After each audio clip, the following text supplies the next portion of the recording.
Welcome to 100 days of hardcore Minecraft in an underwater world. Now, if you guys are new here, I had a series where I survived 1,000 days in an ocean-only world. But this time around, I'm going to be attempting to survive 100 days in a completely flooded world. So that means that there are still going to be all the normal structures in a Minecraft world, but the entire thing is flooded. This 100 days ended up being way more challenging than I actually anticipated. And I won't keep you guys for a long intro, but if you guys do enjoy this video, make sure you guys smash that like button to let me know that you guys want more 100 days in an underwater world. Also hit subscribe to join the Paulgg army and get notified every time I upload. But for now, here's 100 days in an underwater world.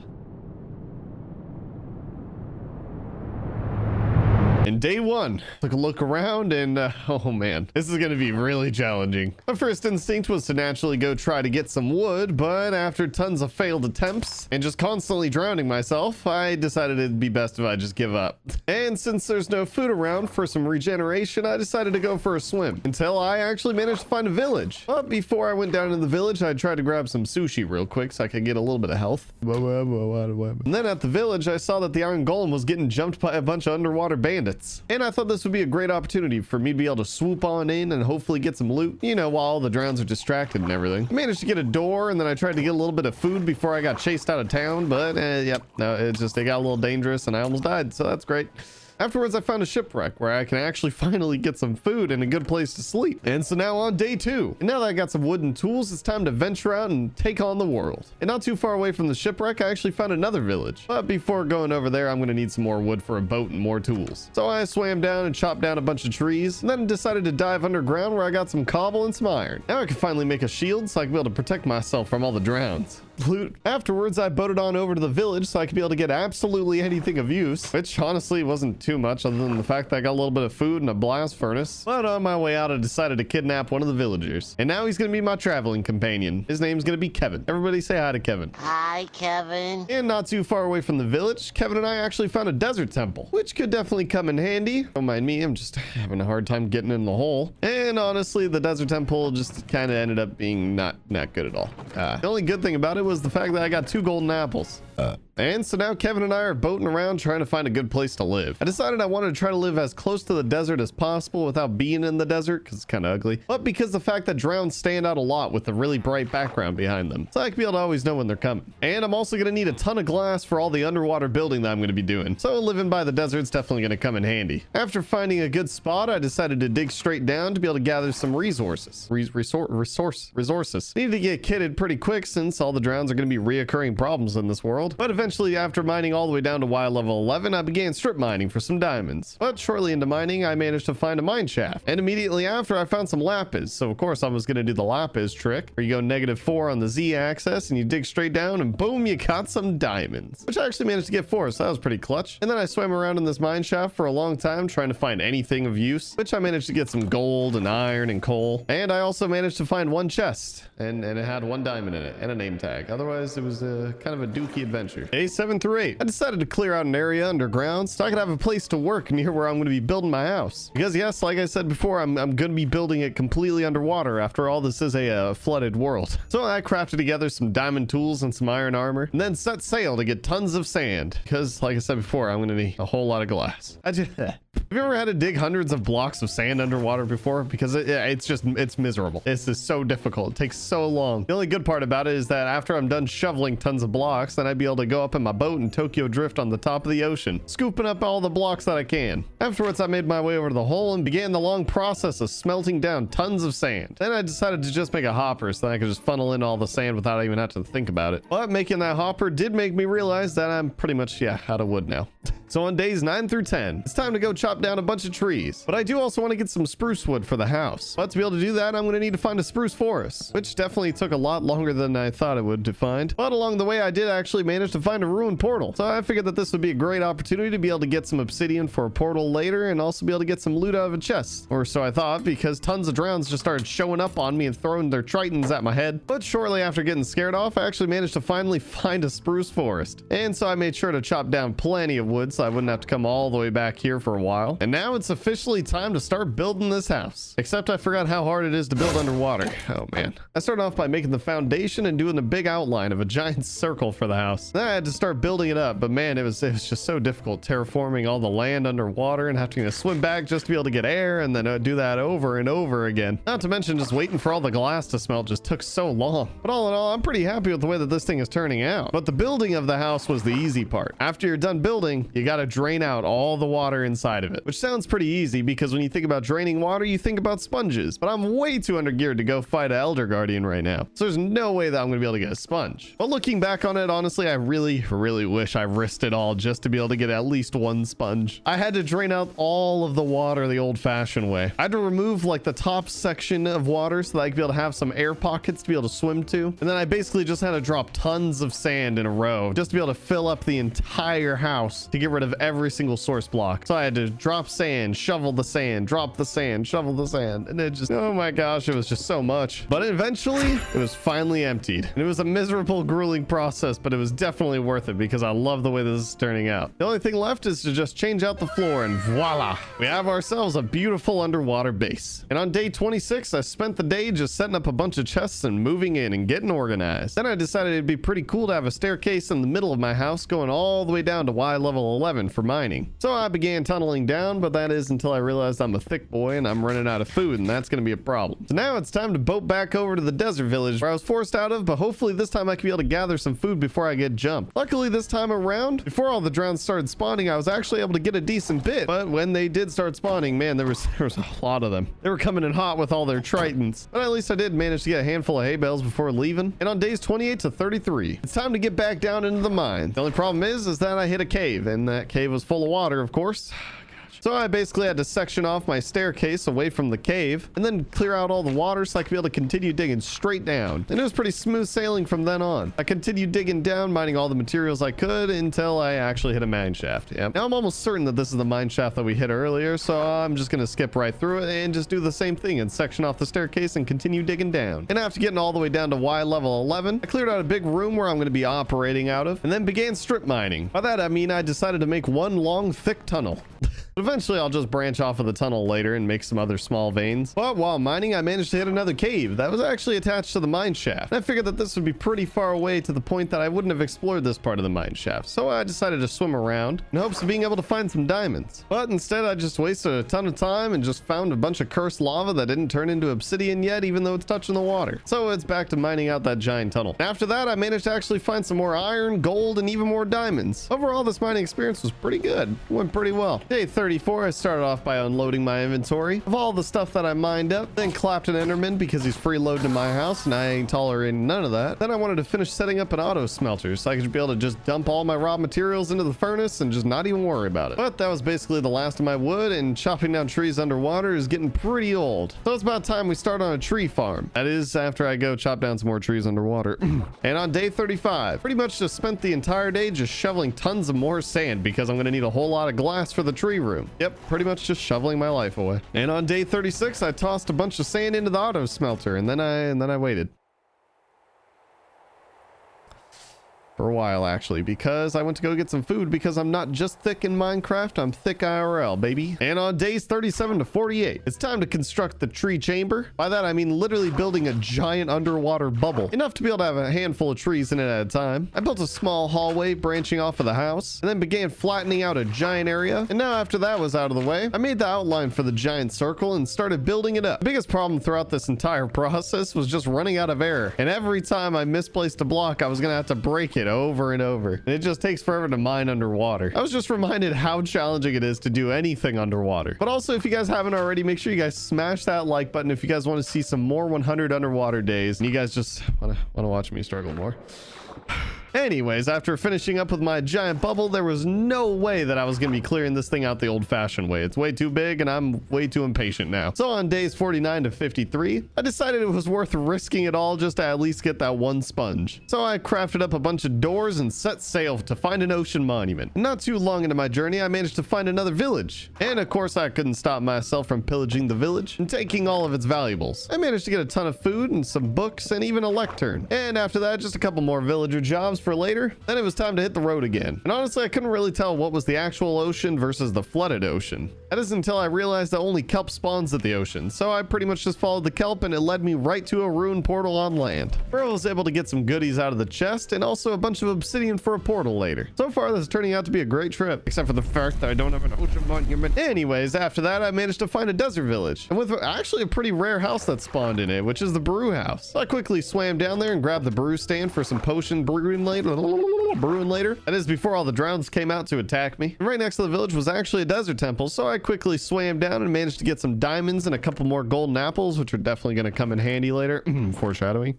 And finally, thousands of blocks later, I managed to finally find an ocean monument. So I quickly turned my render distance all the way down to help prevent getting miner's fatigue before I get there. My goal was to try to swim right on top of the ocean monument, because a lot of the time there's an elder guardian just waiting on the top level for me. And after breaking through, the battle begun, and taking even just one hit from the elder guardian did tons of damage. So it's a good thing I had those golden apples, and I made sure to place down tons of doors so I could never run out of air under here. But in the end, the elder guardian just didn't stand a chance. So I got my sponge and made my way home. And on day 54, now that we're back at home, I organized my inventory, and then I realized that I had a lectern actually, so I can get Kevin to sell me a respiration book. So I swam all the way up to the top and freed him from his boat finally, and then I continued to give him a job and take it away until he sold me respiration, or well, rather until I realized that I'm dirt broke and I have no emeralds right now. And I pretty much just wasted the entire day trying to get him to sell me something that I can't even afford. Yep, I'm dumb. Anyways, now it's time to drain out the tree room, and I will say having this sponge, it makes a world of difference. Even though it's only one sponge, it still saved me so much time and so much brain cells. And eventually, after finally draining out this giant beast, it was time to plant some trees. But unfortunately, I have hardly any bone meal, so at least I can finally chop down some trees without pulling my hair out, doing it all underwater. And on day 59, I figured it'd be a pretty cool idea to build a water dropper for my base, so I could be able to easily get all the way to the bottom without having to swim all the way down. Originally, I wanted to put it in the middle, but the staircase down to the mine shaft is there, so maybe we'll do that another time. Basically, all I really had to do was build a giant glass tube all the way from the surface down to my base. And all the way at the very bottom, just put like a water source block or two. And then swim all the way back up and remove all the water inside the tube. And then I could be able to just jump in. And now this is a really far drop, so I actually water bucketed the last second because I panicked. I don't think it really did anything because I had a slab floor anyways, so I gave it another try and jumped in again. And this thing works flawlessly. Now all I gotta do is make an elevator that goes up. But for that, I was gonna need some soul sand, which means it's time to go into the nethers. And so I started off the day by crafting up a nether portal and jumping in. And immediately I spawned right on top of a fortress with super easy access to a blaze spawner. So I mean, like, what jeez, this was actually a really good portal. So I quickly ran over to a blaze spawner and fought a bunch of blazes to get all the blaze rods that I'd need. But then I was threatened by a bunch of piglins, which reminded me that I wasn't wearing any gold. So I went back home, made some gold booties, and returned to finish off all the blazes. Then I decided to make my way over to the part of the fortress that has a bunch of chests. But on my way over, I actually spotted a bastion through a small hole really far away. That's also when I realized how big this fortress is. This thing is massive. There's something weird about it, because when I was going down the stairs to go loot a bunch more chests, I actually found another blaze spawner, but it was really down low, and that's not in a normal area for a blaze spawner to be. So it was already kind of freaking me out a little bit, but of course I just continued and looted a ton of chests, which I managed to find some decent loot like a diamond and a bunch of gold and just various other goodies. Finally, I decided to make my way over to the bastion, but along the way I managed to find even more parts of the nether fortress, which was weird because I'm kind of far away, and this section's also another part of the section that is where the chests spawn, if that makes any sense to you guys at all. That's also when I finally realized that this is actually two nether fortresses that spawned right next to each other, and they're just overlapping with each other. So not only did I spawn in on one fortress, I actually spawned in on two fortresses. Now what are the odds of that? Regardless, now it's time to head over to the bastion, but along the way I was actually stopped again. But this time it was to my surprise that it was Chickpea. And if you're an OG of the Ocean series, you know who Chickpea is. But if you guys are new here, basically the first chicken jockey you find in your Minecraft world is Chickpea. That's just the rules. I definitely did not make that up. And after wrangling him into a boat so that he doesn't despawn, I actually managed to spot another bastion really far away. And it was clearly bridges, and it had all the gold just sitting there waiting for me. So I made my way over there just to look at it because it's actually across a giant lava field. Yeah, there's no way I'm gonna go get that right now. We'll go back to my original bastion where it seemed a lot easier to get to. So I climbed my way all the way to the top so I could be able to loot it from the top down. But this place got some pretty tight security. But luckily, after giving them the clamping, I was able to loot a bunch of chests without any issues. Then I also went around cleaning this place out of all the secret gold that I could find. All I had left to do is a bunch of trades to be able to get some pearls, which surprisingly there wasn't much for any piglins inside the bastion. So I had to run around outside until I managed to find a bunch and put them into a hole. And after that, I pretty much just threw a stack of gold bars at their heads and patiently waited. Just waited while they did all their trades. Took forever. But in the end, I managed to only get 14 pearls, but that should be plenty to be able to get to the stronghold. And on day 69... Nice. Now that I'm back at home, it's time to finish up with working on that water elevator. But first, I'm going to need to go out and get some kelp. And man, swimming around in the actual ocean part of the ocean world, it's so hard to describe. You know, where the ocean normally is, it's just so much more difficult because not only is there a lot of drowns, but I also have to swim down way farther just to be able to get all the way down to the kelp. The sea level's just not making any sense in my head. But luckily, after chopping up a bunch of kelp, I just waited forever for it to float all the way to the surface so I could be able to Tokyo drift and pick it all up. Then I went home and began construction on the water elevator. This one's going to be a whole lot messier and way more annoying than the last one's going to be. Pretty much I got to turn all the water into source blocks and then it just starts pouring all over my floor in my house, ruining everything. But after a bunch of trial and error, it actually ended up working out perfectly. So now I got easy access to get to the surface and get all the way back down to my house. And on day 70, I started off the day by preparing myself to go finally fight the Ender Dragon. Pretty much just made my eyes, some bows, got some food ready, you know, all the goodies. Then I decided to finally do something I probably should have done a long time ago. I crafted up an anvil and slapped a name tag on it and finally gave Kevin the name he deserves. Then I boated him all the way over to the dropper and sent him all the way down the chute, all the way to the house. Look how happy he is now. He's gonna be able to live inside. Now it's finally time to make my way over to the stronghold. I threw my first eye and of course it broke. Yep.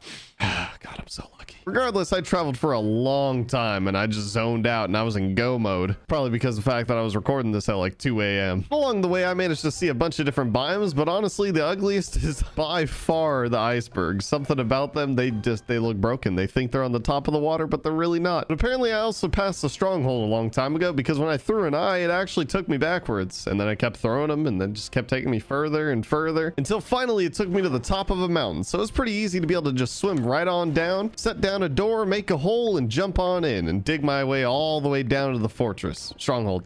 It's stronghold. I don't know why digging down, I wasn't thinking that it was going to be completely filled with water. But man, this is going to be difficult just to be able to get around in this thing. I swam everywhere and it was just so much more confusing doing it all underwater and having to take breaks to be able to get air. I thought the stronghold was just never ending. And not to mention the fact that it was mixed up into a bunch of caves, which actually I just gave up and eventually started swimming through the caves. But that also led me to a ravine, which I actually finally managed to find the portal room in. So I quickly swam my way over, set down a door, and honestly, I wasn't even worried about the silverfish spawner because, I mean, even though they're fish, they can't spawn in the water, huh? I mean, that's some irony right there. Anyways, I filled up the portal and I jumped in.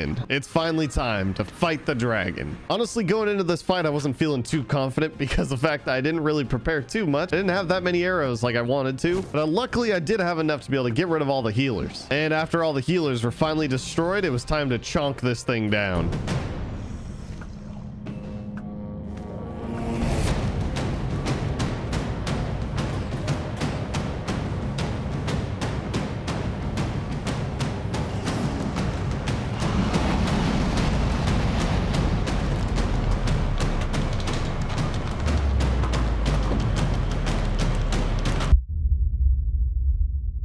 Now that that's finally over with, it's time to claim my real prize, the elytra. So I jumped into the outer end portal and come on, I mean, look at this spawn. Like, what is this? Luckily, I did have another pearl so I could be able to jump onto the mainland. Then immediately after, I managed to actually find an end city with an end ship. Now, if you guys know me, this just never happens. Like, I never find end ships this quick. Usually, I'm out here running around forever. Not only that, I actually managed to spot another end city not that far away, but that's also when I accidentally stared at 2 Endermen and had a near-death experience.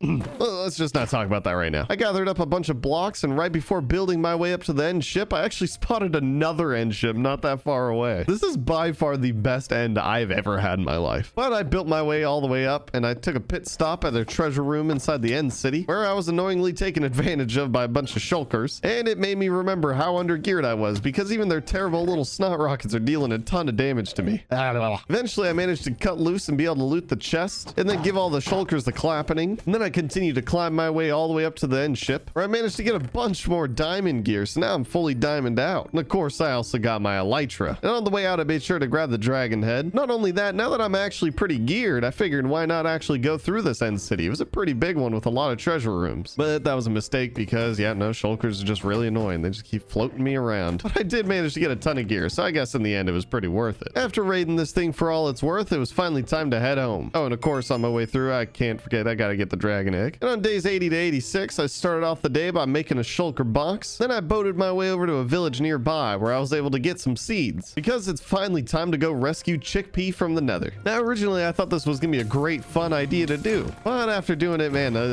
I'm never gonna rescue another chicken from the Nether ever again. It just ended up being way more challenging than I thought. I even had a close call just getting over to the chicken. I had to gapple up because I got jumped by a bunch of blazes and a wither skelly. But finally, after getting to Chickpea, I had to also get rid of the zombie piglin on top of him, which meant that I had to fight off tons and tons of waves of piglins that were just coming at me before I could even finally leave. It sounds easy, right? You know, just hold some seeds and then he'll follow you. Well, not really, because I had to completely baby-proof the entire Nether on the way through. Because last thing I want is him to turn into some cooked chicken or fall into a giant pit of lava or something. So I had to make sure all the staircase were pretty wide in the areas that it needed to be. I had to put out a bunch of fires, cover up some lava. It just turned into a whole thing. It took forever. I hate this chicken, but I also love him at the same time. This just goes to show how much I actually do love him. And after finally getting him through the portal, I had to temporarily put him in a boat so that he doesn't despawn until I get a name tag for him. And now on day 87, I figured that now that all that stressful stuff's out of the way, I can have a little bit of fun. I decided to do a little bit of an experiment on Kevin. I boated him on over to the wall and strapped him up so that he couldn't escape. Then I quickly crafted up a dispenser because if you guys didn't know this, you're actually able to put the dragon head on a villager. I gotta be able to tell Kevin apart from the rest of all the villagers if we continue this series and we make a trading hall and all that. So what better way than to make him just the ender dragon? So I set down the dispenser, got him up nice and close. I accidentally suffocated him a little bit. I pulled the lever and now look at him. Look how cool he looks. He looks like an ender dragon. It just looks too cool. After that, I decided to go chop down a spruce tree so I could be able to set up some fences around the mine shaft because I don't want to have to worry about Chickpea roaming around down there or getting Kevin caught in the Nether Portal or anything. And besides, I think it actually looks pretty nice in the house. Nice little contrast. Now it's time to finally begin the next big project. One thing that I definitely want in this world is actually a trident, because I actually don't think the elytra is going to be as useful as I imagined. Whereas if I had a trident, I could be able to fly around with that thing really easily. But knowing my luck, to be able to get a trident, I'm going to need looting. So I figured the best way to get looting is to boat on over to the village to hopefully be able to find a villager that could work. But unfortunately, the village right next to me, the only one that's still inside of a house, is a villager that can work. So it's time to head on over to another village. Or I did manage to find a villager, but then I accidentally drowned him.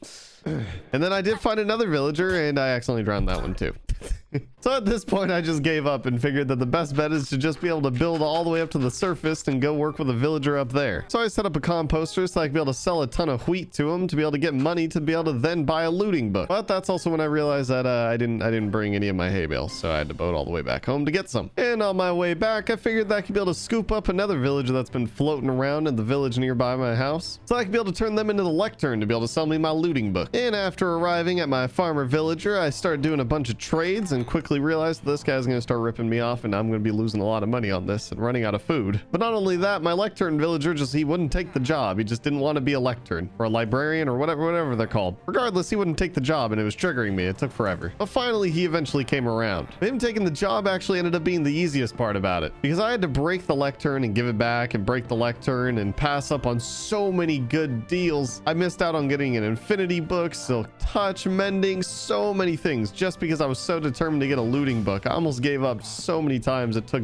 days just for him to give me this. Who would have guessed that looting would have ended up being one of the hardest books to get out of a villager? And eventually he finally came around and gave me the looting book that I've been wanting so badly. And so I bought it and made my way home. I started off the day by adding that looting 2 book to my diamond sword, and then I got prepared by making a ton of food like golden carrots and golden apples, because if I'm going to be fighting a bunch of drowns, I'm probably going to be getting hurt. But after a lot of preparation, it was time. What better place to try to go get a triton than the desert village that I've been pushed out of so many times? There's just so many drowns here. I circled around the village until I was able to find a drown that had a triton. Unfortunately, but not surprising though, my first triton drown he didn't drop it for me.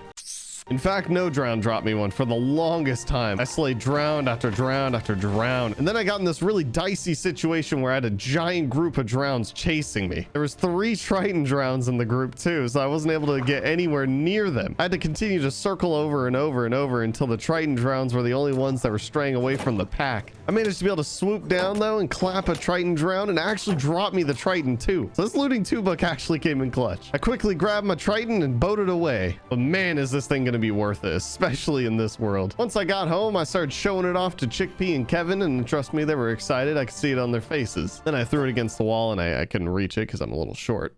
That is the sun setting on day 100, guys. And like I said, guys, if you want to see more 100 days in an underwater world, make sure you guys smash that like button to let me know, because I actually had a ton of fun with this world, and I hope you guys enjoyed the video because it was an insane amount of work. And like I said, if you missed the first series of the ocean world, you should definitely go check the link down below to go watch all the way through it. If you guys are new here, make sure you guys subscribe, and I will see you guys in the next one.